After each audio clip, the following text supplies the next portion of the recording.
Tanto meu pai quanto a minha mãe, eles são do universo das exatas. Mas, na nossa casa, tinha, sim, um hábito, uma prática de se ler. Eu lembro muito de estar em casa num domingo, cada um lendo o seu próprio objeto, gibi, jornal, revista, etc. Mas eu também destacaria com bastante força o trabalho que a escola teve. A Baião, ela é um selo da Todavia, que é uma editora que vai fazer acho que 8 anos agora. Então, eu já tinha clareza de que tinha um DNA que eu deveria honrar. Tinha uma construção de catálogo feita pela Todavia que eu fiquei me perguntando como é que eu consigo traduzir isso para o universo da infância. Perfeito. Né? Então, assim, o que é a infância para Todavia? E o que é a infância hoje? Isso foi uma pergunta que me guiou muito também. A quantidade e a qualidade são duas coisas impressionantes. Um outro dia, eu vi, assim, numa prateleira, assim, num stand. Falei, gente, quanto livro! Que é isso? E aí eu contei, já tinham 20, 21. Meu Deus, a gente tá por aí. Tá discutindo há muito tempo o que é literatura para infância. Porque, afinal, é uma literatura que se define pelo público. E como é isso, né? Assim, como é que você pode definir uma coisa pelo público final? É uma forma, é um sistema, um gênero que é muito escorregadio, muito difícil da gente apreender, né?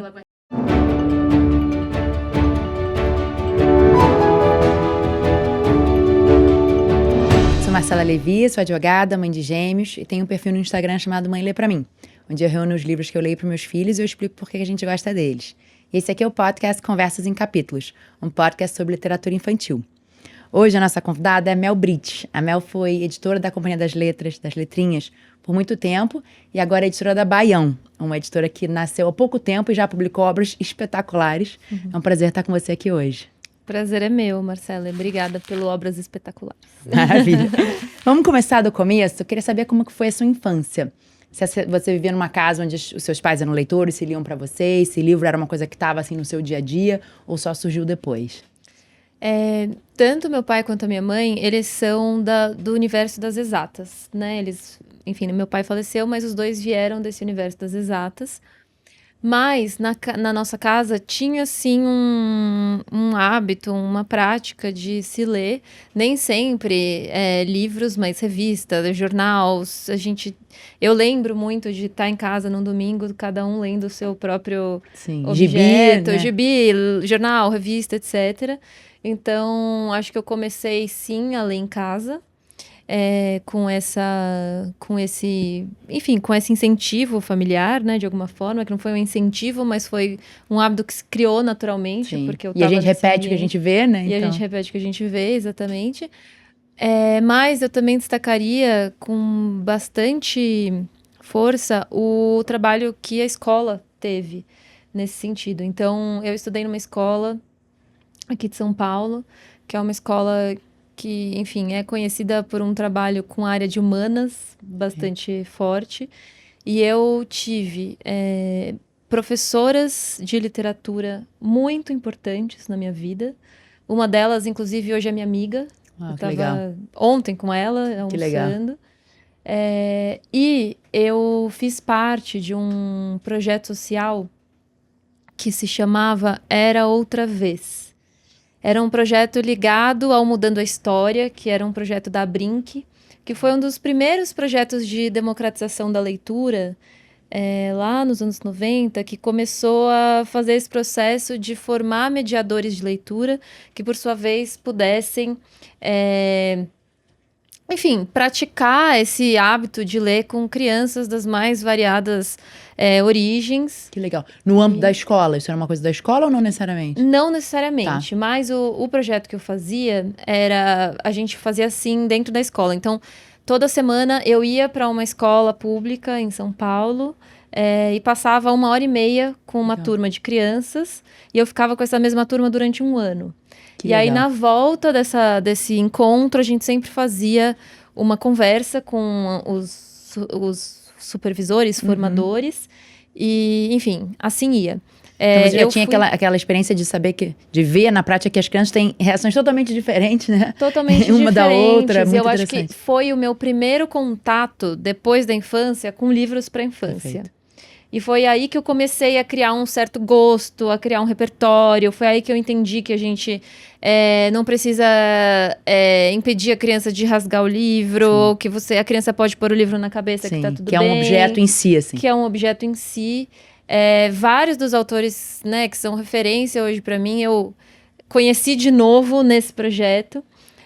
Virei multiplicadora, então eu passei a formar mediadores de leitura também. Legal.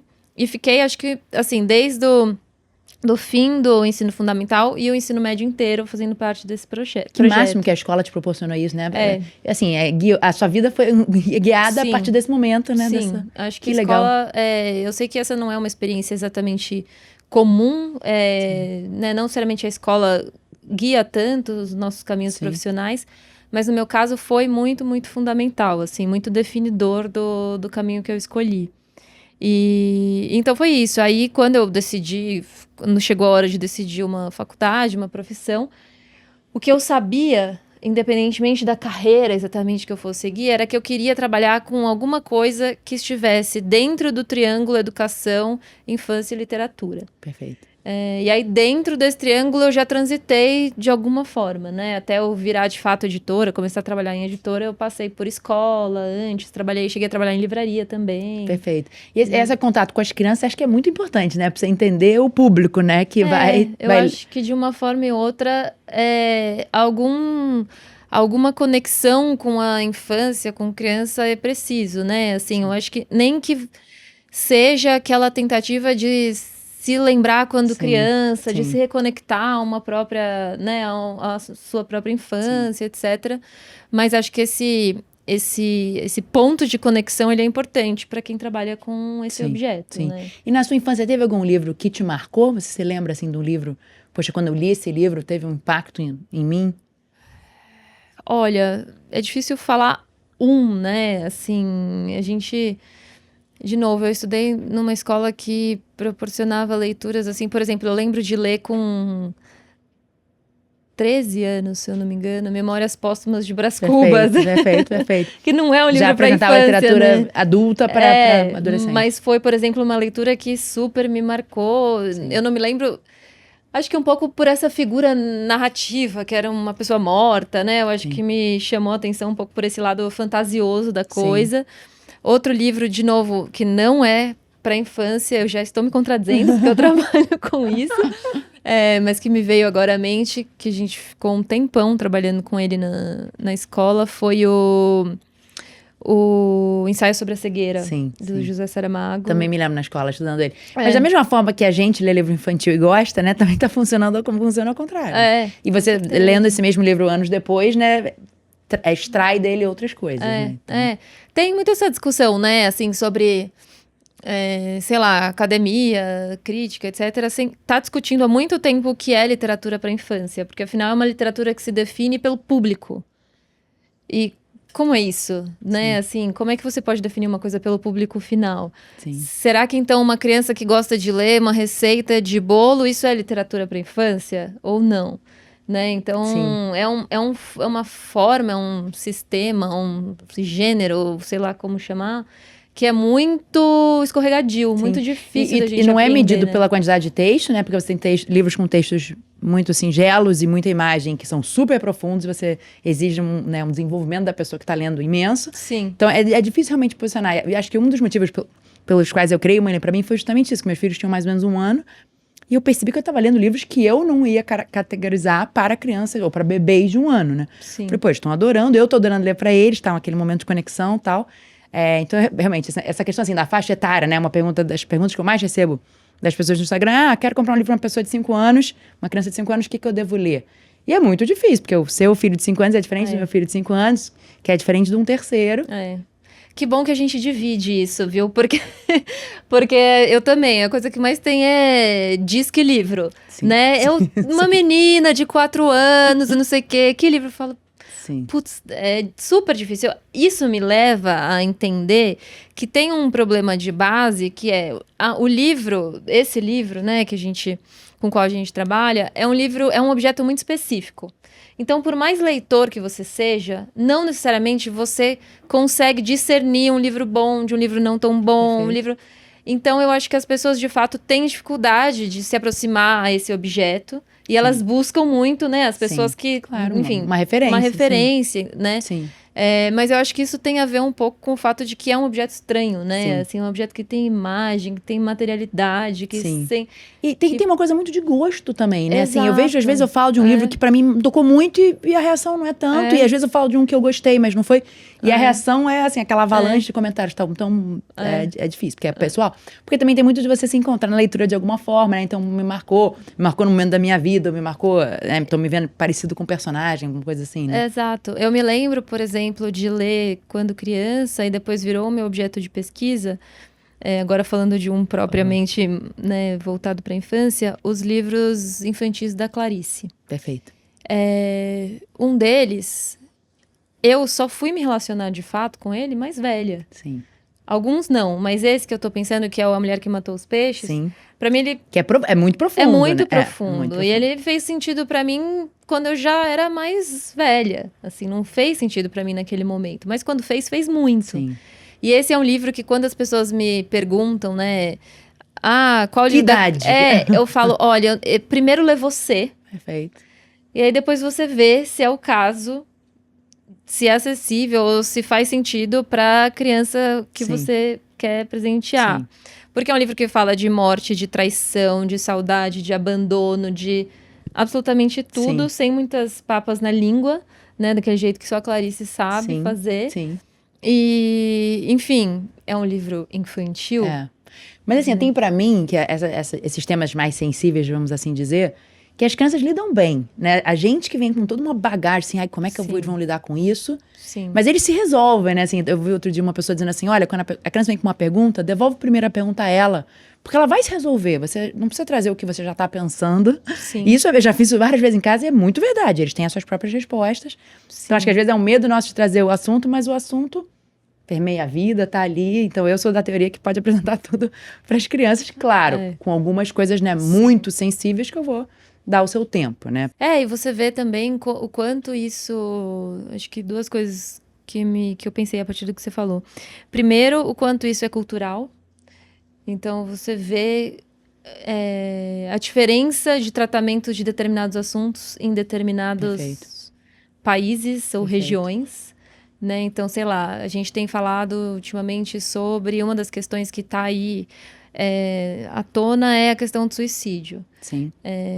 Primeiro porque é um problema de saúde pública, né? E tá piorando, se agravando? Tá piorando. Enfim, segundo porque não muito tempo atrás, a Ana Maria Machado também sofreu com isso, por causa de um livro dela, etc. E isso juntou com o fato de que a gente acabou de lançar um livro sobre morte na Baião, e esse assunto voltou de novo. Mas esse, por exemplo, é um tema que varia muito de cultura para cultura.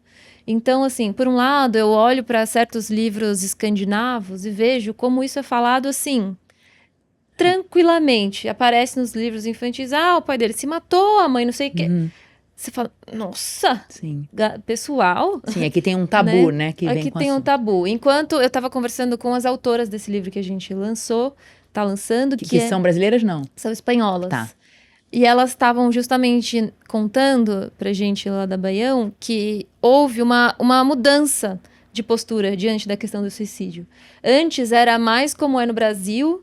que a pessoa se matou, você não dá na notícia do jornal que ela se matou. Ninguém fala sobre isso. E agora, de uns 3, 4 anos para trás, isso tem mudado.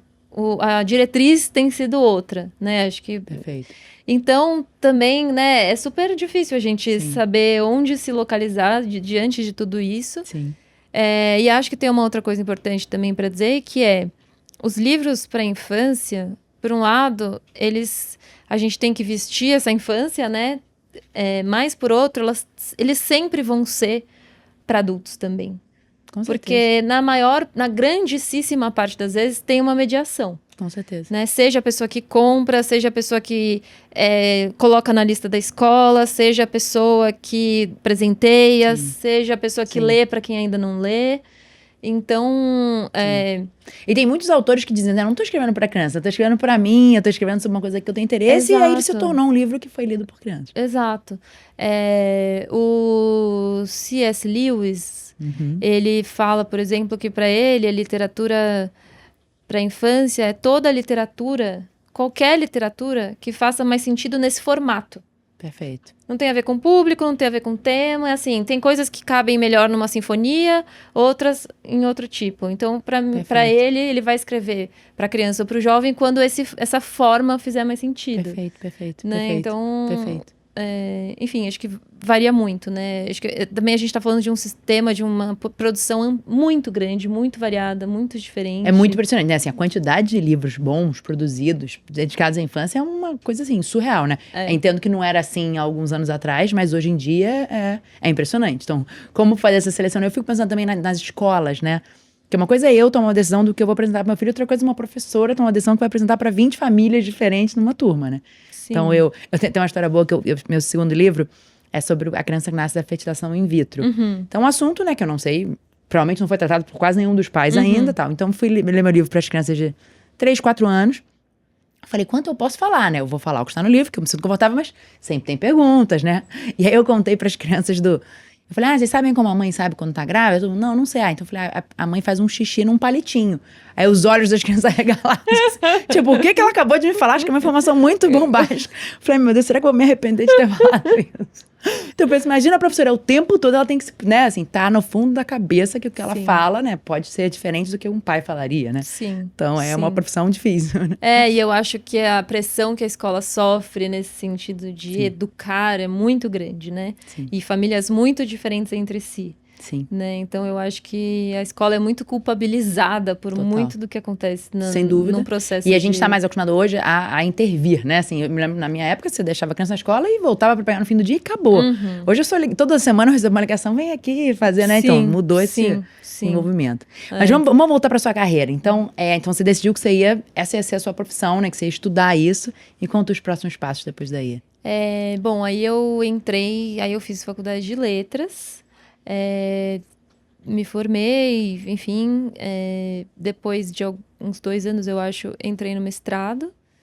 Mas, paralelo a isso, logo que eu entrei na faculdade, eu comecei a buscar trabalhos mais ou menos dentro dessa área. Então, o meu primeiro trabalho foi numa livraria chamada O Baldo, que é uma livraria que não existe mais, que ficava em frente à Escola Viva. E de uma pessoa maravilhosa chamada Zeco, que hoje tem uma editora chamada O Zé. Ah, sim, claro. Que legal. Ele foi meu primeiro chefe. Tenho o maior carinho. Ele é outro que é meu amigo. Foi um mentor também, sim. Foi, porque ele é um cara que conhece muito esse público, esse tipo de livro, é muito apaixonado. E então foi um trabalho muito legal. Assim, eu ficava com ele, era responsável por fazer as resenhas do site, era uma coisa bem. Perfeito. Né, saía da faculdade, ia pra lá e tal. Mas então, conheceu muita coisa nessa época? Muita coisa, né? Só de ficar lá escrevendo resenha, imagina, pegar as prateleiras inteiras de uma curadoria dele e tal. Foi muito, muito legal.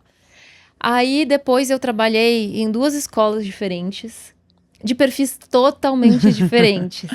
Uma delas foi uma escola bilíngue português-japonês. Uau! Falo japonês? Não. Uau! Mas coisas que você faz no começo da carreira. Sim, uau, que legal. Entrei para substituir uma professora que estava saindo por alguma razão, com uma turma de crianças, acho que era por volta de 5 anos. Tá, mas que misturava brasileiros e japoneses. Sim. Que legal. E aí fiquei lá um tempo, e aí depois eu fui para uma escola radicalmente diferente, que é a Escola Lumiar. Que é uma escola que tem uma proposta democrática, de educação, etc. Depois da Lumiar, eu, já um pouquinho mais madura, entendi que talvez eu quisesse estar em outro lugar, né? Que não necessariamente dentro da escola, etc. Apesar de eu gostar muito de escola. Perfeito. Né? Assim, mas eu achava que talvez a minha contribuição tivesse que ir para um outro caminho. Aí eu consegui um emprego, a primeira editora onde eu trabalhei foi a editora 34. Eu fiquei lá 3 anos, eu acho, 3 anos e meio. Não fazendo exclusivamente literatura para infância, né? Eu era assistente de todos os editores lá. Então, fiz um pouco de tudo. Mas tem coisas que vão acontecendo, né? Que são interessantes. Então, um dos primeiros livros que eu trabalhei, né, contribuí de alguma forma, foi Os Jovens e a Leitura, da Michelle Petit. que é um livro fundante, assim, né? Para mim foi muito importante. Ela fala sobre sobre o hábito de leitura na França, sobre o sistema das bibliotecas na França, sobre a visão sobre a leitura, o hábito de ler, etc. Enfim, é um livro amplo, mas... E esse livro, ele citava o projeto do qual eu fiz parte esse que eu comentei na escola. Como então, a vida vai dando aquelas conexões, vai fazendo umas dobraduras, sim, assim. E, enfim, então esse livro me marcou muito, mas foi um ambiente, como é uma editora também pequena, né? Foi um ambiente muito bom para aprender esse ofício de ser editor. Como funciona encontrar um livro, de fato publicá-lo, etc. Exato. Aí eu fiquei lá uns anos, aí depois eu fui pra editora, pra Publifolha. Fiquei 1 ano na Publifolha. Perfeito. E fazendo também um pouco de tudo, né? Desde guia de turismo, livro de receita, os infantis que tinham lá, fazer um pouco de tudo. Eles fazem aquelas coleções, né? Na Publifolha, desculpa. Fazem coleções. Fazem as coleções. Agora não estão fazendo mais, né? Mas faziam. E aí era uma equipe legal também, enfim, conheci vários amigos, pessoas que são próximas da mim até hoje. Fiquei lá 1 ano. E aí depois eu cheguei na Companhia das Letrinhas, que eu lembro muito do dia em que a Júlia, que foi, né, que me chamou para trabalhar lá, porque eu tava já fazendo um trabalho de freela para eles, assim, já fazia com alguma frequência. No sentido de encontrar livro para publicação? Ou não, eu fazia um freela de preparação de texto. Tá. Então, né, revisava os livros, mas numa revisão mais profunda, assim, feita no computador. E aí cheguei na companhia, né, como editora assistente da Companhia das Letrinhas, e aí lá eu fui crescendo e fiquei 11 anos e pouco. Uau! E nesses 11 anos, o que mais te marcou, assim? Teve livros que te marcaram, prêmios, enfim, nossa, momentos que você vai se lembrar pro resto da vida. Alguns que você se lembra? Nossa, muitos, né? Sim, foi uma experiência muito importante na minha vida. Isso da sua idade, de quanto a quantos anos na sua vida? Quantos anos você tinha quando você entrou e saiu? Eu entrei na companhia com 24, Perfeito. Eu acho. Uma fase muito importante da vida, né? Exato. Sim. Muito importante. Eu acho que... me veio agora, por exemplo, o primeiro livro em que eu trabalhei. Perfeito. Né, que foi o livro Selvagem, que era um livro... maravilhoso! Sabe? Maravilhoso! A autora... É o Juan Villoro. Perfeito. Maravilhoso, maravilhoso. É muito bom esse livro, e é um livro maior, né? Mais pro juvenil, assim, quase. Mas, eu acho que muitos momentos foram muito marcantes mesmo, assim, né? Eu acho que eu aprendi muita coisa, pude exercer muita coisa lá dentro. Acho que me encontrei muito. Então, foi a primeira vez que eu trabalhei exclusivamente com esse tipo de literatura. Perfeito. Né? E aí eu, de fato, entendi. Nossa, não, é aqui que eu quero ficar mesmo, assim. E queria cada vez me especializar mais, né? Então, teve isso de eu ir buscar o meu mestrado, que gira em torno... Não é exclusivamente sobre literatura para a infância, mas gira muito em torno da infância também. Perfeito. E fui me aprofundando, sabe? Aí comecei a pesquisar, aí comecei a dar aula, fazer cursos sobre literatura para infância. Então, eu realmente mergulhei profundamente nesse ofício, e acho que nessa carreira acadêmica em paralelo também, assim. E sentia que as coisas estavam sempre se completando. Legal. Né? Eu acho que... Se quiser falar um pouquinho do seu mestrado, né? Que é a tese, né? Que você publicou. Mestrado, tá. O mestrado Perfeito. Editado, né? Assim. Perfeito.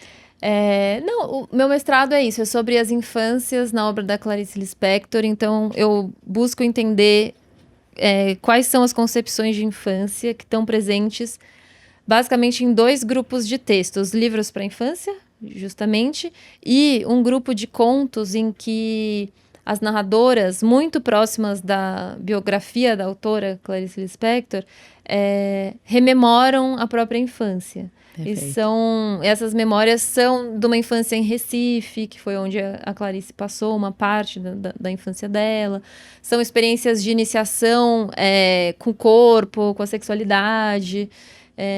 experiências também de uma vida material bastante limitada, que também tem muito a ver com a experiência de vida da Clarice e tal. Então eu busco entender como esses blocos se conversam, se comunicam, se contrapõem. Que interessante. Como aquela criança foi evoluindo para tornar aquela autora que queria produzir aquela obra, né? Esse link. Um que legal. pouco assim. Legal. E o que eu consegui, assim, perceber é como a autora que escreveu para criança muito tempo depois, né, ela foi uma autora que buscou narradoras que acolhiam as crianças de forma oposta à vivência dela, né? Ela teve uma infância muito, aparentemente, né, assim, de não acolhimento, de não pertencimento, talvez muito solitária, muito clandestina, né? Tem esse... Entendi. Então, o que ela buscava e não teve, ela trouxe nas personagens. Que interessante. Isso me parece, assim, né? Porque os livros infantis dela tem essa narradora que fica conversando com o leitor o tempo todo. E ela sempre joga a questão, então, você sabe o que é vingança? Vingança, né? Então ela não deixa de falar dos assuntos, mas ela tá sempre dizendo, olha, eu tô aqui do seu lado, eu posso te dar a mão se você precisar, vai falar com um adulto se for preciso, sabe? Então, muito assim, pensa nisso, você conhece um assim, né? Ela faz umas perguntas, muito bom. Eu tenho a sensação de que ela é como se ela, nessa comunicação, é como se ela tivesse abaixada, assim, na altura dos olhos da criança, conversando de igual para igual, mas dizendo, você pode contar comigo, tem uma rede aqui, sabe? Perfeito. E deixando espaço para uma conversa acontecer fora do livro também, né? Entre quem tá lendo com a criança, né? Sempre. Então, tem um deles que bom, esse que eu já citei, né? A Mulher que Matou os Peixes, ela diz com todas as letras, ela fala, olha, é você, depois que eu te contar a minha história, você vai me dizer se você me absolve do crime de ter matado esses peixes ou não. E aí ela recebia cartas das crianças dizendo se estavam absolvendo ou não. Tem uma delas que ela até publicou como crônica no Jornal do Brasil. O Mistério do Coelho Pensante, que é um outro livro, ela deixa já na apresentação, dito, olha, esse livro é só o começo. Parte dele vai acontecer no âmbito doméstico, enfim, no ambiente fora daqui. Que é a coisa mais legal, né? São as conversas que surgem, né? Então, eu vendo com meus filhos, uma coisa que eu fiquei muito... Não tinha noção que ia acontecer. Eu li uma coisa, passava assim um ano. Que eu já tinha ficado meses sem ler o livro. Eles traziam um assunto do livro no nosso dia a dia, sabe? Eu até tinha dúvida se ele tinha entendido quando foi lido, mas assim, tava lá e foi fazendo parte da construção, né, da bagagem, do repertório deles, que surgia depois na vida real. Então isso é maravilhoso. E às vezes só fez sentido pra ele depois também. Exatamente. Né? Exatamente. Sabe aquela coisa que você, quando não fala, sei lá, alguma língua, e você canta uma música, e depois que você aprende a língua, você começa a entender. Cara, exatamente. Que é muito parecido com aquele livro lindo, O Menino que Aprendeu a Ver. Sim. Ele começa a ver o alfabeto, né, nas coisas. Exatamente. É um processo de desvendamento, né? Assim, no fim das contas. Sim, que legal. E aí, você chegou um momento que você falou, quero fazer a minha própria editora. Com muita coragem. A Baião, ela é um selo da Todavia, né? Que é uma editora que vai fazer acho que 8 anos agora. Que é um selo para, enfim, não infantil, né? Sim. Enfim, faz vários tipos, vários gêneros diferentes. E a Baião, né, chegou faz um ano. Chegou chegando. Chegou chegando. Eu acho que o processo... Outro dia me disseram o termo, que é intraempreendedorismo. Uau! Que é empreender dentro de uma empresa. Entendi. Que é um pouco esse processo, né? Você tem alguma estrutura, e aí você chega faz um novo caminho dentro de uma estrutura que já existe. Exato. Então, foi isso. Foi um processo... Olha... extremamente cansativo e exaustivo, mas também extremamente recompensador, assim. Foi muito, muito, muito. Eu fico muito, até hoje. Outro dia, você falou, né? Como vocês já fizeram tantos livros. A quantidade e a qualidade são duas coisas impressionantes. Porque, assim, fazer assim, 2 livros espetaculares já seria espetacular, mas são quantos até agora? Então, né, a gente tá outro ano e pouco do dia, eu vi, assim, numa prateleira, assim, num stand... Falei, gente, quanto livro, que é isso? E aí eu contei, já tinham 20, 21, Meu Deus, a gente tá por aí. impressionante. Mas isso é uma curiosidade que eu tenho. Quando você, né, assim, falou assim, vou abrir esse novo selo, etc. Você já tinha obras que você tinha encontrado, tinha vontade de publicar? Ou foi, a partir de agora vou à procura? Não, foi a partir de agora vou à procura. Muito impressionante, então, realmente. Foi muito rápido. Foi rápido. Foi rápido. Eu não Porque você tinha toda a expertise já, né? De anos trabalhando com isso, sabendo como procurar e aonde procurar. Que é uma coisa, um tema que eu queria tratar com você. Que é assim, como encontrar os livros, né? Como é que funciona esse processo para você? São nas feiras, né? O livro estrangeiro que já faz sucesso, trazer ele. O autor brasileiro que tá procurando uma editora. Contar um pouquinho assim. Sim. E também dentro da Baião, queria saber... Quais são os objetivos? Assim, se você tem um objetivo, é só assim, aquele livro me tocou, então eu quero trazer ele para a editora. Bom, eu acho que tem várias perguntas dentro dessas duas perguntas, né? Eu acho que, assim, a primeira coisa que eu acho que talvez seja importante dizer é a Baião, ela nasceu associada a uma outra editora. Então, eu já tinha clareza de que tinha um DNA que eu deveria honrar. Perfeito. Né? Então, tinha uma construção de catálogo feita pela Todavia que eu fiquei me perguntando como é que eu consigo traduzir isso para o universo da infância. Perfeito. Né? Então, assim, o que é a infância para Todavia? O que é a criança para Todavia? E o que é a infância hoje? Isso foi uma pergunta que me guiou muito também. Além dos minhas próprias inquietações, claro, né? Sendo eu que estou ali, acho que não tem como não me colocar nessas escolhas. Mas eu acho que foi a partir dessas duas principais perguntas, né? O que é a infância para Todavia e o que é a infância hoje, que eu consegui começar a encontrar uma linha editorial. Né, respondendo um pouco a isso. Então, porque para mim não fazia sentido, primeiro, fazer um selo que não tivesse nada a acrescentar em relação a uma produção hoje que é muito madura, muito boa, de muita qualidade. Sim. Né? Como é que eu chego com um selo novo, tendo algo a dizer? Né? Perfeito. Então... E você também tinha vontade, assim, de, eu quero que a pessoa, quando bate os olhos naquele livro, fala assim, acho que ele é da Baião? Tem essa vontade? Sim. E aí eu te mostro, posso? Por favor, claro. O primeiro livro de todos que eu vi... É espetacular esse livro. Ai, eu sou muito apaixonada por esse livro. O primeiro livro de todos que eu vi no Instagram de uma editora, que nem era a editora original, bati o olho e falei, nossa...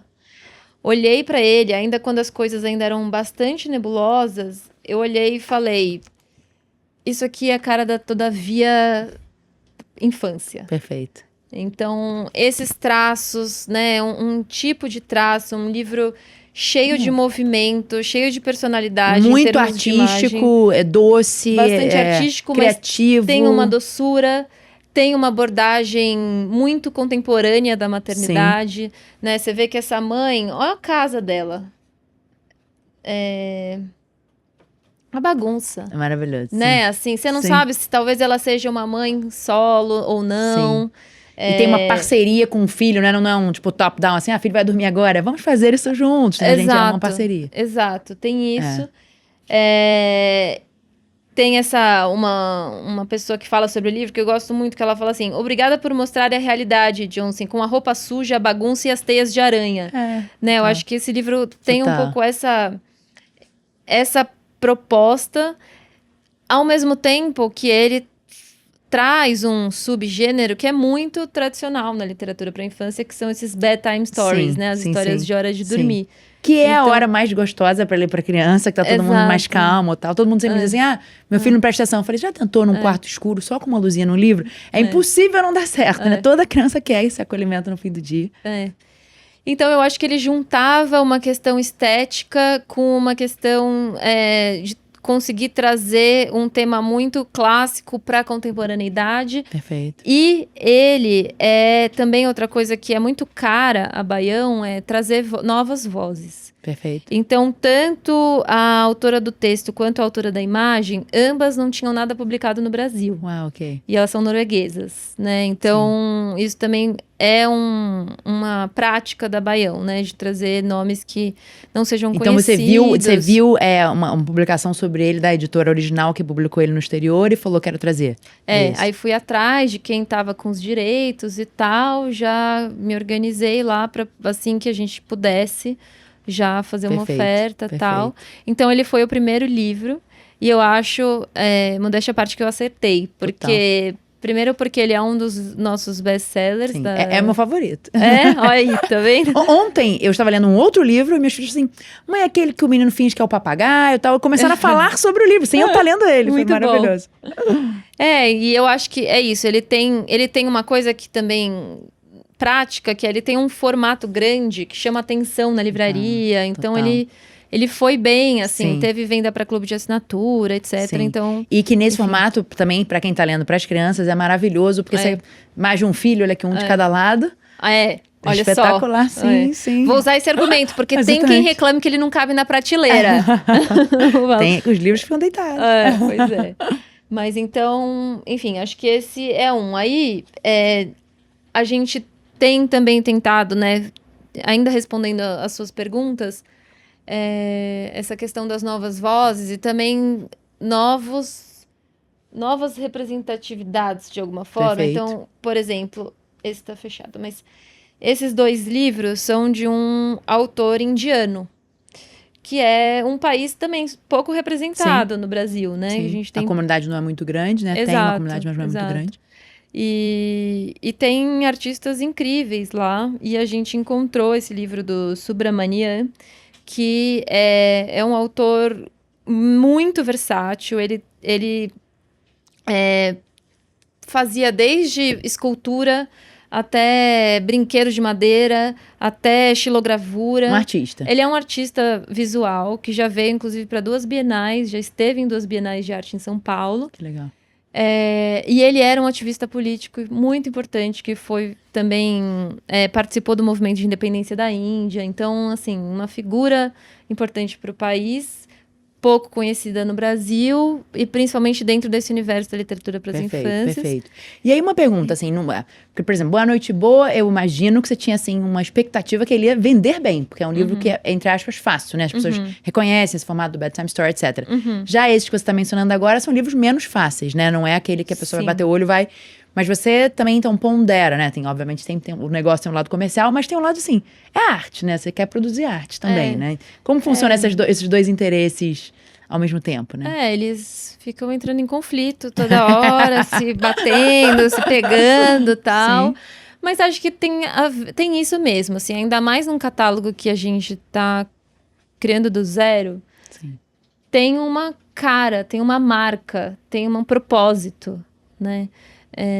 Então, e tudo isso depende de um catálogo que fale alguns idiomas. Perfeito. E com algumas frentes diferentes, né? Então, esse livro, talvez na livraria, ele seja um livro mais difícil. Mas será que ele é um livro que a gente consegue trabalhar em escola? Perfeito. Será que ele tem né? Será que os temas os quais ele traz têm mais, enfim, caminho dentro de uma escola? Não, e são tão relevantes que mesmo que os caminhos não forem tantos, merece estar lá para ele existir e as pessoas conhecerem. Exato, né? Então, eu acho que tem um trabalho do editor que independe de vender, não vender, etc., que é dar vida. Perfeito. Né? A gente consegue dar vida a ideias, né? A projetos, enfim, vontades, a expectativas, muitas, né? Sim. Quando são autores brasileiros, principalmente. E eu acho que isso tem a ver, né? Por que o Subramanian, por exemplo, esse artista, ele merece estar no mercado brasileiro? Faz diferença para o mercado. Perfeito. Né? Então, lembrando aqui da Cosac Naif, né? O trabalho que a Cosac fez de trazer a quantidade de autores que eles trouxeram para o Brasil, que não eram conhecidos, mudou o debate. Sim. Mudou o jeito como as pessoas hoje enxergam o livro para a infância. Né? Se hoje se fala tanto de livro ilustrado, de como a gente reconhece que a imagem é tão importante quanto a palavra, isso se deve, em parte, mas tem um valor muito importante, esse trabalho que o Augusto, a Isabel e a Vanessa fizeram. Vamos trazer, mesmo que inicialmente o público não entenda, não compre tanto, mas é importante que eles conheçam e eventualmente vai ser o futuro. Exato. Então eu vejo que tem também essa responsabilidade, sabe? De comunicar, de contribuir com o debate, de trazer provocações para o debate, enfim.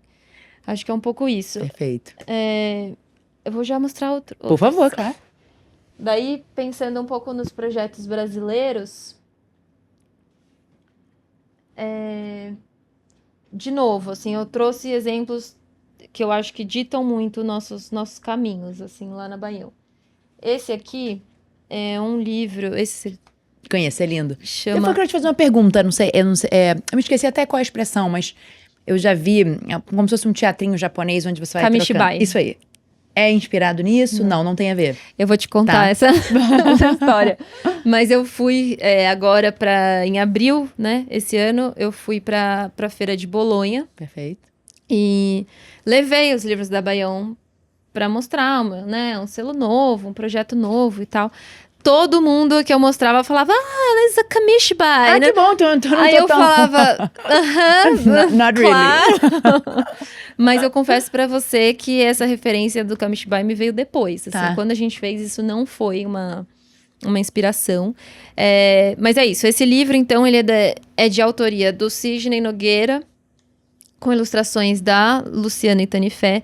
O Sidney, ele é um professor, ele é linguista, ele ficou finalista do Jabuti com livros sobre intolerância religiosa, para adultos, obviamente, e ele nunca tinha publicado para esse público, né? E ele é um pai de santo, né? E ele e a Luciana, por meio da Aline Vale, que é a nossa maravilhosa produtora gráfica, eles chegaram até a Baião com um projeto, que era esse, né? A Luciana, ela é professora de uma escola em São Paulo, e, além de tudo, é filha de santo do Sidney. Uau, né? okay. Então, eles se encontraram no candomblé.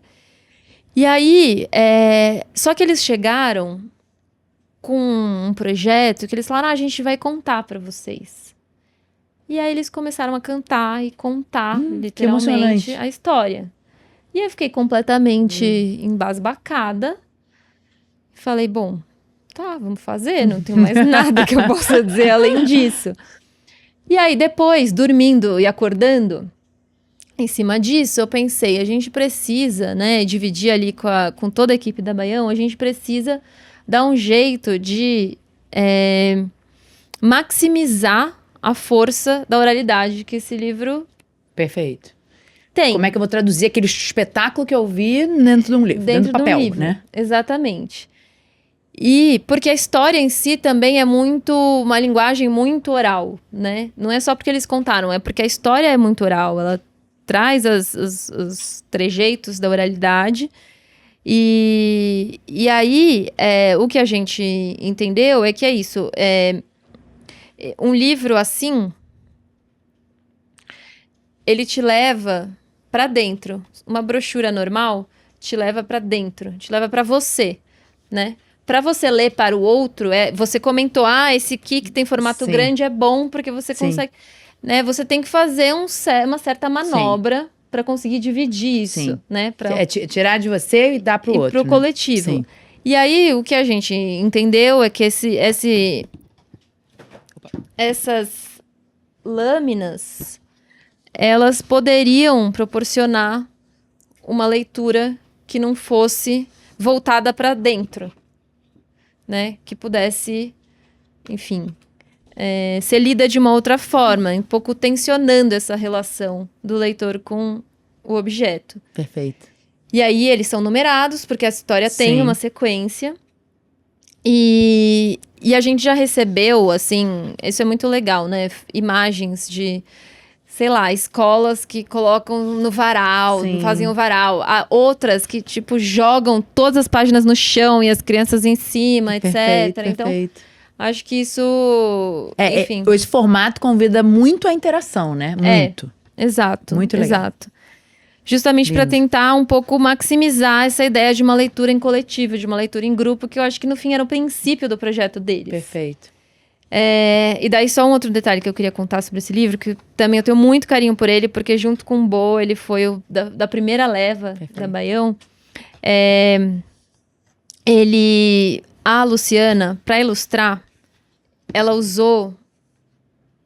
Uma das coisas que ela usou foi um pó azul chamado Age, que é como se fosse um anil, assim. Tá.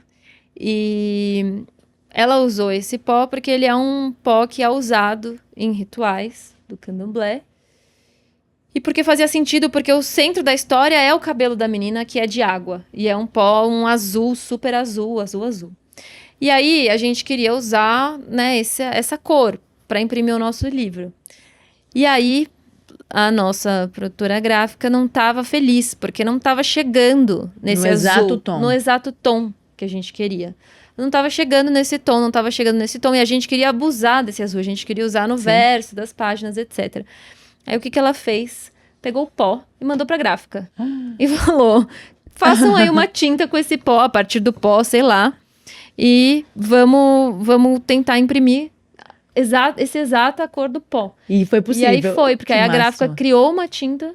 Que máximo. Que hoje tá lá já registrada, né? Mas não tinha, esse azul não era uma tinta que existia. Que máximo. Então, enfim, acho que a gente tem essa... Na Baião também, além das coisas que eu já te falei, acho que tem um capricho, assim, sabe? Cada livro é um livro, a gente pensa, né? Até porque o nosso catálogo é pequeno, ainda que a gente já tenha feito muito livro, a gente não faz tantos livros por ano. Então, cada livro é pensado na sua totalidade. Perfeito. O papel, sabe? A capa, as cores. E você percebe isso rapidamente quando você pega um livro na mão, né? Assim, isso não passa despercebido. Sim. Que bom. Maravilhoso. Enfim, acho que e aí, por último, esse livro aqui, que também foi um livro sobre o qual eu pensei durante muito tempo. E foi um dos primeiros também, que é do Shadalu Tupã Jecupé, que foi com texto da Rita Carelli. O Shadalu eu conheci porque eu fui numa exposição e tinha uma obra de arte dele lá. Uns quadros grandes, eu falei, nossa, que uau. E aí fui pesquisar.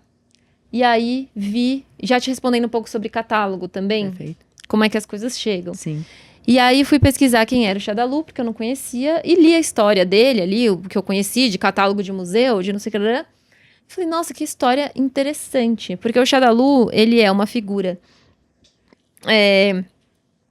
lá do sul, de um lugar chamado Alegrete, mas com ainda muito jovem, ele teve que quase foi ele teve que se mudar para Porto Alegre, porque o lugar onde ele vivia, junto com a família dele, com outras pessoas, com outros indígenas Guarani, foi invadido, né? Não era uma terra que estava ali formalmente registrada. Entendi. E começou a ser ocupada, o espaço onde eles viviam foi se deteriorando. E aí tem gente que ainda que vive lá, né? Ele sempre volta para lá. Mas ele se mudou para Porto Alegre com a mãe e viveu uma adolescência, principalmente, super difícil em Porto Alegre, na periferia, etc. Imagina um choque também de onde saiu. Um choque absoluto. Sim. E ele começou a se relacionar com a arte de grafite, muro, etc. E aí ele criou uma figura de um indígenazinho, que é tipo um lambi-lambi. E isso foi um primeiro reconhecimento, assim. Então ele começou a ficar conhecido por esses lambis que ele fazia pela cidade, etc.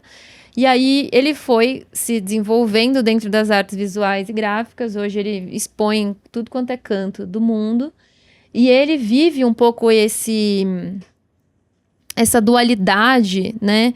Que é de muitas pessoas olharem e de fora não o enxergarem como indígena. Perfeito. Né? Sim. E por outro lado, a cultura e a tradição, para ele é tudo. Na verdade, ele segue criando, todas as obras dele dizem respeito a isso.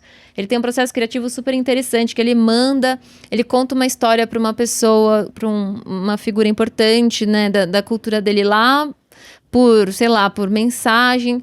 Daí essa pessoa fabrica uns personagens de madeira. Daí ele tira foto desses personagens Uau. e faz as obras em cima. Tipo, Uau, que lindo, que lindo. É, todo um processo, assim, de sentido pensado. E aí eu já estava um pouco inquieta, assim, de uns tempos, com esse lugar que as literaturas indígenas ocupam, né? Que é, por que a gente está chamando isso de literatura infantil? Isso é infantil para quem?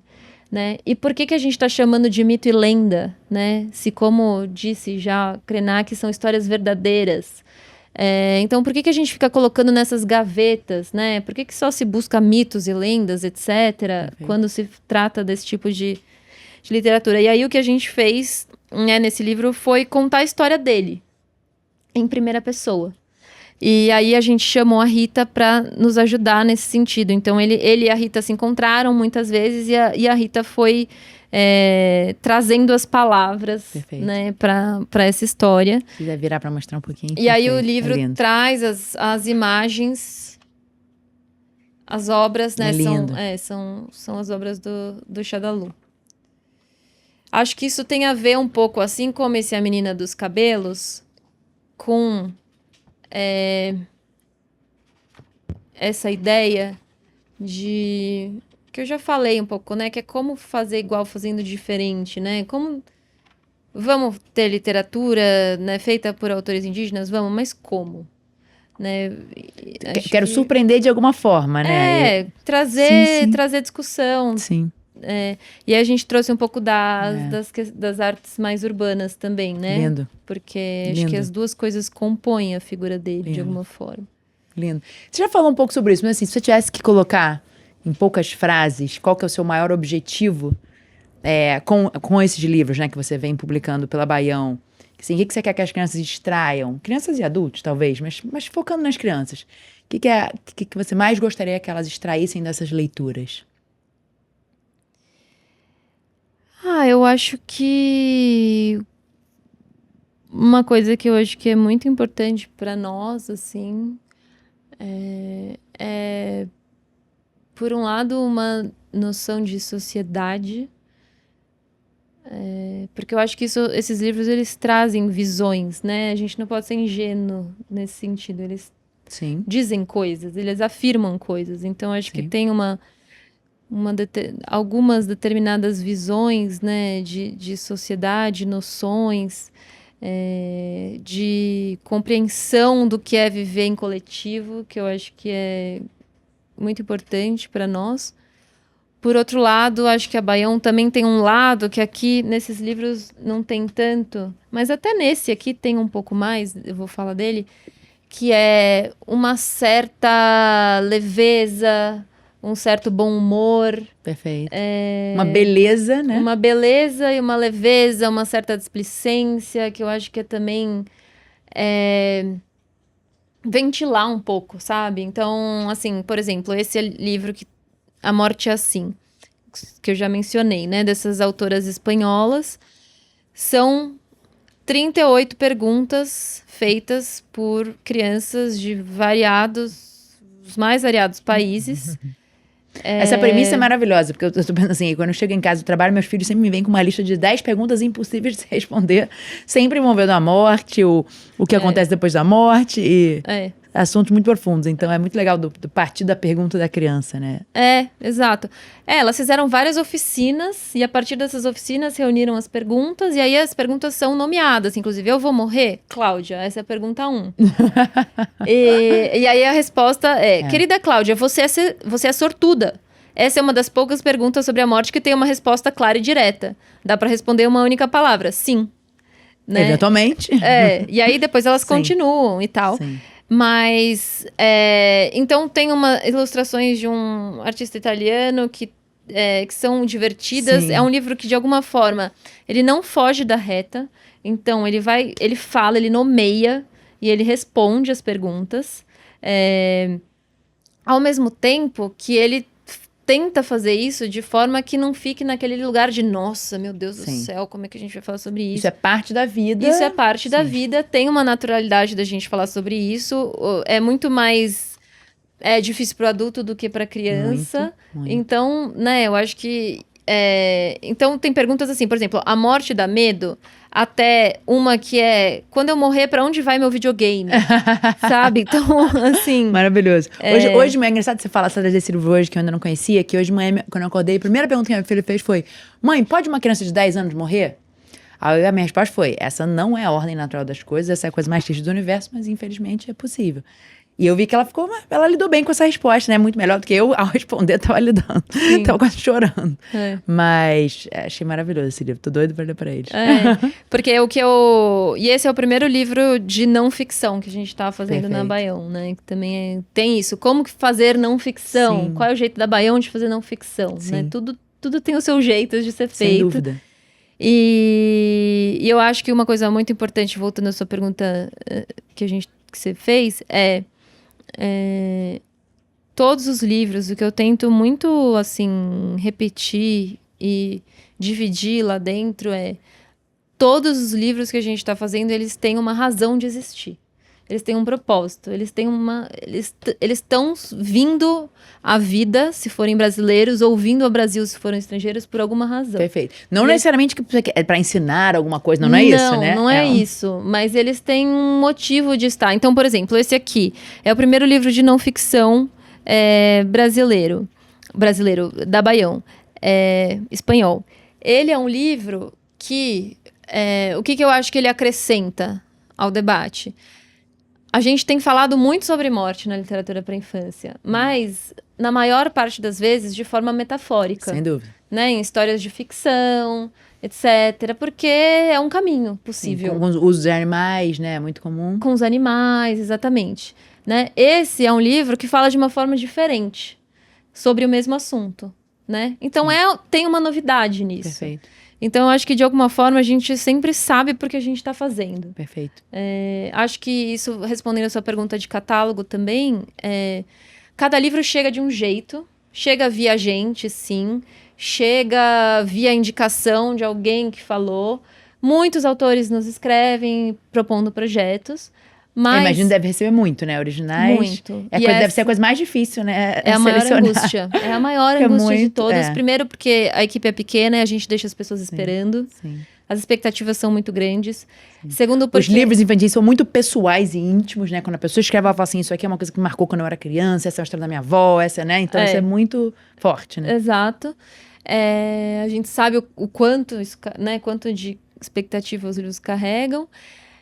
Também porque a gente tem uma lista, um catálogo pequeno, que faz não tantos livros assim por ano, e eu falo muito mais não do que sim.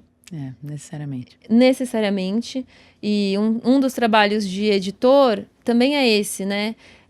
Saber porque você está dizendo não é porque você está dizendo sim. Isso não necessariamente tem a ver com o seu gosto pessoal. Sim. É claro que tem muito de nós nesses livros, mas tem um tanto que a gente criou uma linha de pensamento editorial que faz sentido. Sim. Então, o que vai continuar fazendo sentido aqui? E eu imagino também, assim, que nesse universo, assim, olha o que você já publicou e que está encaixando bem com... Exato, também tem isso, que está faltando, né? Como encaixa tal assunto, etc. Mas é isso, assim, eu acho que antes de tudo tem que fazer sentido para as pessoas que estão ali. Perfeito, né? perfeito. Tem um livro que você não mencionou que eu adoro, que eu Tenho um Gato no Frontispício. Ai, maravilhoso. Eu não tinha lá no Então, o que eu mais gostei dele, né? Então, esse livro, ele mostra todo mundo que está envolvido no processo de produção de um livro, Sim. que é uma lista infindável. E aí, na hora que eu bati o olho no livro, eu primeiro adorei, meus filhos adoraram, depois eu pensei assim, cara, essa aqui é a resposta. Eu recebo muito a mensagem que diz assim, é uma pena que livro é tão caro no Brasil, por que livro é tão caro, etc, etc. Para começar, eu não acho o livro tão caro assim, e a resposta a isso veja a quantidade de pessoas que trabalharam para isso aqui estar na sua mão, né? Assim, né? Devia ser muito mais caro do que é. Então, enfim, queria falar sobre esse livro, porque eu achei que foi, assim, inteligentíssima e como é uma valorização do livro, né? Então, Sim. uma homenagem a como o livro é uma coisa tão especial. Isso, a história desse projeto... Também é outro livro. Bom, eu tenho carinho por todos. Exato, é difícil escolher. Falar, mas imagina, muito difícil escolher. Ainda mais que são poucos ainda, né? Mas A Sofia Mariucci, que é poeta, tradutora, entre outras coisas, ela é muito minha amiga. Perfeito. Ela é muito, muito, muito minha amiga. E já faz alguns anos que eu digo pra ela, você precisa escrever para esse público, tem tudo a ver, etc. Ela tem uma sensibilidade que faz muito sentido. Eu acho que esses livros, principalmente livros ilustrados por excelência, eles se aproximam muito da poesia, no sentido de que cada frase tem que ser concisa e tem que ser perfeita Sem dúvida. na escolha de cada palavra, etc. E, enfim, e aí ela fez um primeiro, né, que saiu pela Companhia das Letrinhas. Eu cheguei a trabalhar nele também. Qual que é o primeiro? Aí agora me fugiu o nome. Quem fez as imagens foi a Yara Kono. E aí, quando ela trouxe esse projeto do gato, eu achei muito interessante, principalmente pelo fato de que a gente viveu já 15 anos, sei lá, mais ou menos atrás, ou talvez até menos, uns 10, uma onda, uma moda de livros sobre livros. Sim, eu tenho alguns. Adoro. Então, e a literatura como um todo e a infantil para as infâncias também passa por essas modas, né? Faz parte. Sim. A gente faz parte de um contexto sociopolítico. E tem uma coisa muito interessante, assim, né? Quando, sei lá, 2 filmes são produzidos sobre o mesmo assunto, né? Uma coisa que tá ali, as ideias estão no ar e são pescadas. Exatamente. E aí ela trouxe esse livro, e aí eu fiquei pensando, é a hora de talvez renovar essa moda. Até porque a gente tem poucos livros brasileiros, Perfeito, né, sim. que falavam sobre isso. E aí enfim, só que isso só tinha o texto. E aí em conversas, de novo, acho que os livros para ilustrados, na verdade, sendo para infância ou não, eles são feitos em grupo, no fim das contas. Não, ali a ilustração tem uma importância muito, muito relevante. A ilustração e a produção gráfica. Perfeito. Né? Esse livro aqui não existiria se não fosse a Aline. Não existiria. Por várias razões. Porque ela que trouxe o livro, mas também porque ela que pensou essa caixa, junto com a Natália Navarro, que é designer, essa concepção, etc. Então, é tudo muito conversado. E aí, nessas discussões, porque tinha esse texto da Sofia sobre as partes dos livros que você tinha que achar, a gente falou, mas o que a gente vai colocar na imagem? O que a gente vai colocar nessa imagem? Como pensar nisso aqui? A gente quebrou a cabeça até chegar a essa ideia de que as imagens poderiam contar o processo do livro, não precisavam conversar com aquele texto necessariamente, mas falar sobre o mesmo assunto. De forma muito inteligente, maravilhosa. E aí a gente achou o Vitor, chegou no Vitor, que já era uma pessoa que eu já estava ali de olho fazia um tempo. E aí a gente falou, putz, acho que casa bem e tal. E aí, sim, o livro nasceu. Então, foi um livro que foi feito a muitas mãos. Perfeito. E foi muito gostoso de fazer, porque a gente quebrou muito a cabeça. Tipo, muito. Porque dava uns nós, assim, de... Vai fazer sentido, não vai fazer sentido? Sim. Chegou uma hora que eu falei, gente, ninguém vai entender esse livro. Não, e é um livro que você abre e você demora pra entender. Aqui que eu tô entendendo onde tá indo a narrativa e tal. Que torna mais legal ainda, né? Porque você vai descobrindo ele na medida que você vai lendo. Então, ele tem, por um lado, essa coisa de procure e acha, que é muito comum também, né? Sim, que criança até muito velha gosta, né? Porque tá sempre na infância. Mas aí ele faz essa junção com essa narrativa visual aí, que um pouco festeja, celebra, né? A nossa classe, de alguma forma. Sim. Não, e que legal que o livro que fala sobre o número de pessoas que é envolvido no processo para produzir um livro levou muitas pessoas para produzi-lo, né? Então, assim, emblemático. Sim. Muito bom, adorei. E o que você pensa para os próximos anos da editora? Então, assim, nesse primeiro ano publicou uma quantidade bem relevante de livros, né? Pra ser uma coisa nova, né? É isso que você imagina para o futuro? Continuar nesse mesmo ritmo e com essa mesma, né? Essas mesmas ideias, com essas mesmas vozes? Esse é o objetivo. Eu acho que 1 ano é muito pouco. Sim. Né? A gente, de fato, tem 1 ano. Eu fiquei muito satisfeita com o fato de que acho que a gente conseguiu muito rapidamente mostrar o que é a Baião, mostrar a cara da Baião, mostrar o que a Baião quer fazer, qual é o propósito, qual é o sentido, né? Eu acho que isso se deu.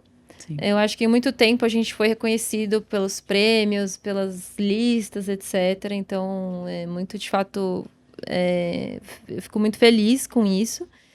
Mas a gente tem muitos desafios, né? Então, que eu acho que dizem muito respeito agora aos nossos próximos passos, tem muito a ver com essa expansão, né? Consolidação barra expansão de um selo, né? Porque a gente tem que estar bem exposto nas livrarias, a gente tem que se comunicar com as escolas, a gente tem que...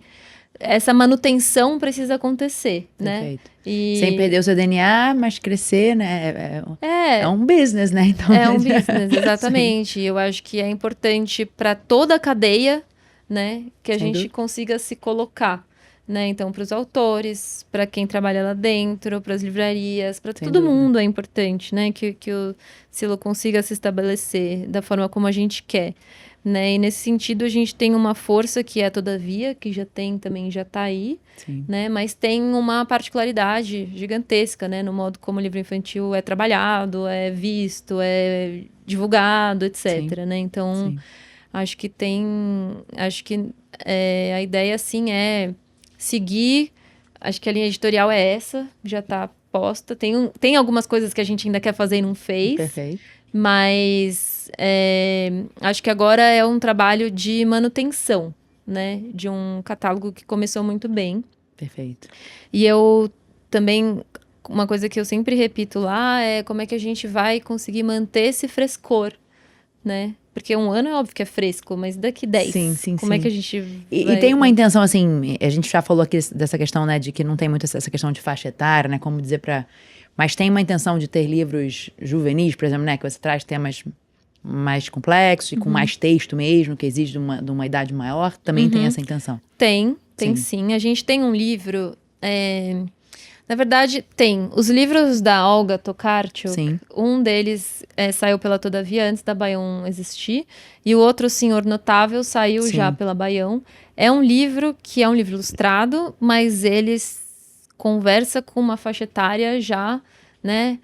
Eu brinco que é para quem tem pós-doc esse livro. Sim, eu li pra mim e não li para meus filhos, exatamente. Exato, mas é isso. Pode falar com juvenil, para quem tá pensando a própria imagem, etc, né? Então, ele é um livro realmente que se comunica já com outro público. A gente tem o Sonhos de uma Menina Negra, que é uma narrativa em versos sobre a história da Jacqueline Woodson, que é essa escritora negra americana, e ela fala um pouco como ela se descobriu escritora, como ela descobriu a leitura, como era ser uma mulher negra nos Estados Unidos nos anos 60, Perfeito. enfim. Então, também é um livro que já está conversando com uma outra galera.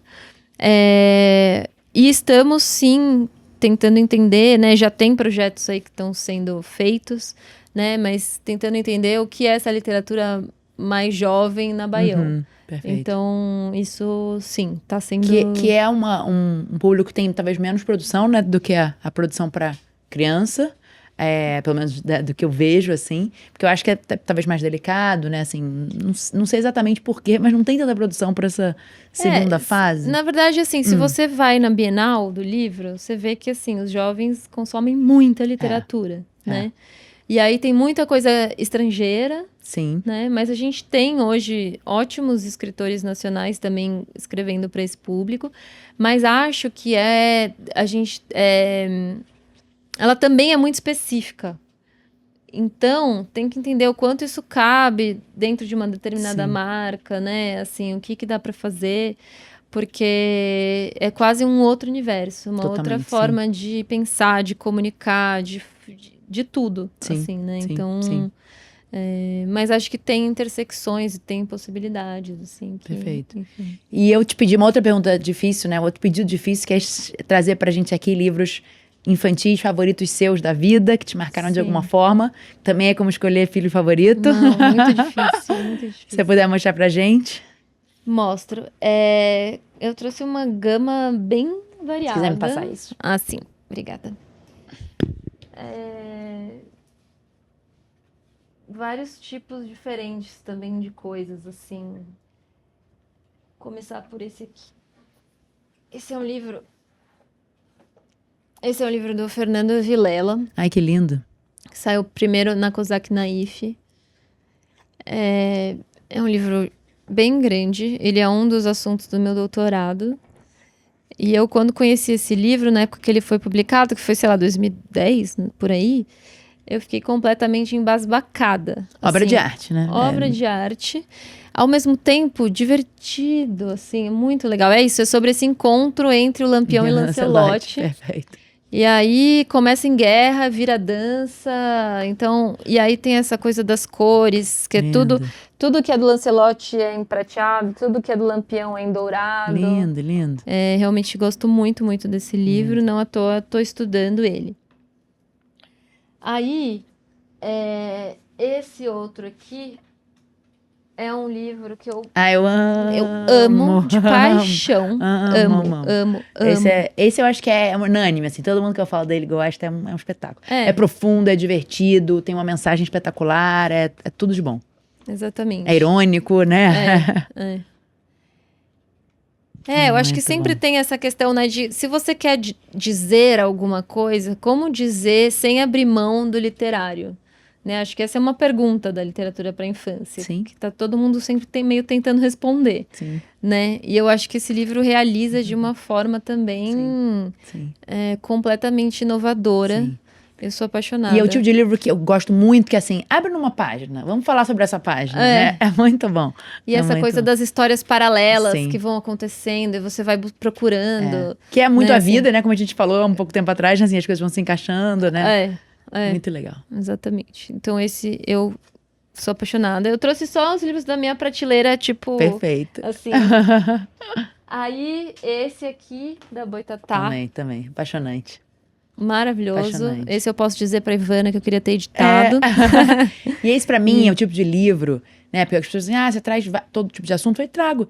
E muitos dos livros infantis trazem temas mais sensíveis como esse de uma forma tão poética que quem está contando a história pode escolher, né, qual profundidade quer dar para aquele tema, né? Exato. Assim, a depender da idade da criança. E aquele livro que quando acontece, né, quando a avó sorri, né, no momento que a gente acha que ela não vai sorrir, faz a gente sorrir, né? Exatamente. É muito lindo. E eu acho que as imagens dão margem para tantas coisas também, né? Enfim. Sim. O que é imaginação, o que é parte do que está acontecendo de verdade, né? Exato. É lindo, lindo. Então esse é outro. E relação avó-neto também é uma coisa que é lindamente ilustrada na literatura infantil, né? Exatamente. Tem vários livros é um dos tópicos, né? Que estão sempre aí. Vó e neto, bichos de estimação, né? Dentro desse... Esse aqui... Esse é um dos primeiros livros que eu comprei quando meus filhos nasceram. Nossa. Ele é lindo. Eu acho ele é lindo. A delicadeza desse livro. E você não sabe muito para onde ele vai. Exato. Sim. Tem um suspense, Tem né? um suspense, porque se você quiser ver uma baleia, né, etc. E você fala, mas e aí? Vai ver ou não vai ver a baleia, né? Enfim. Sim. Eu acho... muito poético. É lindo, é lindo. Esse é um que eu também, logo que saiu, eu comprei. Ele fica lá... Vira e mexe, eu volto a ele. Perfeito. Assim. É lindo, é lindo. Me trouxe muitas memórias agora. Aí, deixa eu ver aqui, mas eu mostro. Vou mostrar, talvez. Vou mostrar esse. Esse aqui não tem no Brasil. É de uma... Eu conheço, Noemi Vola, conheço. Você conhece? Vocês estão publicando um livro dela. A gente vai publicar o livro dela. Ele já tem ela já tem um ou dois. Ela é aquela que chora, os bichos choram. Que eu acho que saiu pela Biruta, se eu não me engano. E esse livro dela foi uma amiga que me apresentou. É uma coisa louca, assim. É pra infância? Sei lá pra quem que é. Eu não tenho muito o que dizer desse livro, mas é isso, é um tratado sobre a minhoca. Ela ama minhoca, já tá muito presente. Ela ama minhoca, ela é viciada em minhoca. E aí, é isso, aí tem desde a anatomia da minhoca. Isso é uma minhoca.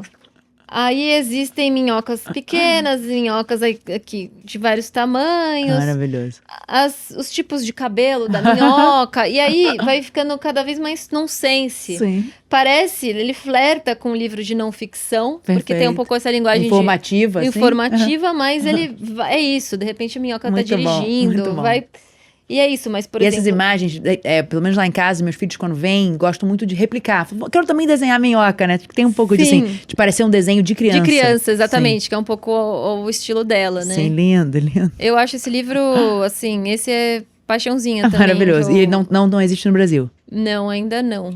Mas, enfim, vamos ver o que pode acontecer. Sim. Mas é que ele é super caro de produzir, né? É um Sim, livro de imagino, sim. quantas páginas tem? Sei lá, muitas páginas, todo 4 cores, né? Para um público que a gente não sabe muito bem qual é, né? Então, enfim. Sim. Mas, enfim, tem estado na minha lista. Esse entrou recentemente na minha lista. Perfeito. Que mais eu posso mostrar? Eu tô vendo um livro-imagem ali que eu amo. Qual, esse? Esse Jura? Amo. Fala Também você comprei dele, para então. meus filhos bebês. Foi um dos primeiros livros-imagem. E é tanta coisa acontecendo. A ilustração é um primor, né? Parece uma fotografia, né? Esse é dos anos 90. Tava até vendo aqui a data. Eu acho que ele é de 91 mesmo, a primeira edição. E tem uma coisa que eu acho muito interessante dele, que eu também acho da Minhoca, que é... Ele não quer dizer nada. Exato. Não quer dizer nada. Ele tá te divertindo. Ele tá... É um livro. Sim. Que não tá querendo dizer alguma coisa além do que tá ali. Sim. Né? É claro que com essa premissa você chega a muitos lugares. Ele acaba dizendo muitas coisas, né? Mas ele não tá previamente querendo dizer alguma coisa. E são essas ilustrações que eu acho que no Brasil são muito difíceis de... Não é um tipo de ilustração que a gente não vê. É. Muito exata, assim, da realidade, né? Como eu falei, parece uma fotografia. Exato. Muito próxima, muito realista, né? Uma coisa que tem mais nos Estados Unidos. E que é uma coisa totalmente nonsense. É muito bom. Completamente louca. E ele é, né, uma figura importante que já ganhou a Caldecott também, a medalha, enfim. Sim. Não, essa é a minha página favorita, do Homem Comendo Sanduíche. É muito De repente, olha-me de lado, tem uns sapos chegando pela janela. É maravilhoso. Ele me lembra aquele filme Magnolia. Total, que tem total. chuva de sapos, né, enfim. Ele é um que também eu tô sempre assim, falo, esse livro, o que ele tá me dizendo hoje, sabe? Sim, assim. Maravilhoso. Bom, e por fim só mostrar esse, porque é um livro que eu também sou muito... Odilon.